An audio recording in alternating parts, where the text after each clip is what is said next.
seis. Kassa 1, 6. Kassa 1, 6. Kuka se on? Kassa 1, 6. Kassa 1.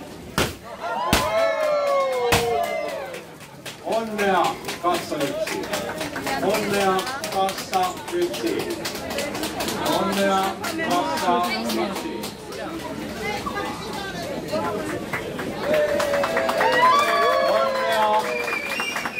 Kassa 1. Onnea kassa 1. Onnea kassa 1. Onnea kassa 1.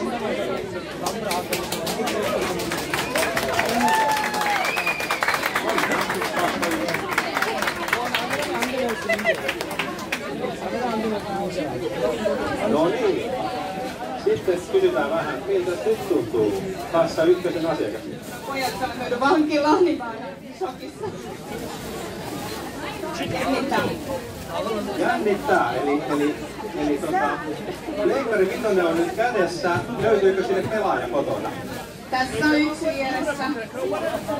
Voitte käyttöä. Ja mitä peliä tykkää pelata? En ole pelannut mun sisaruksen lentävää. Okei, no niin. Nythän sä pystyt vähän niin kuin tehdä ehtoja kotiin, että nyt tässä olisi tämmönen vaikea tilanne äidillä päättää, että täällä meidän koko tiimi on iloisena.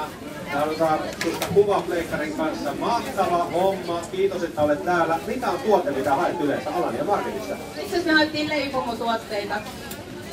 Onko jokin tietty, mikä on semmoinen teidän suosikki? Semmoiset tetatäytteiset leipomotuotteet.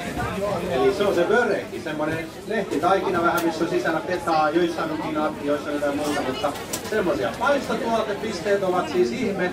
Onnittelut teille, kiitos, kiitos. Ja antaa aplodeja. Joo.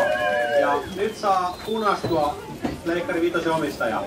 Harvinainen tilanne, kun ihminen, joka saa Pleikkari 5 punastuu.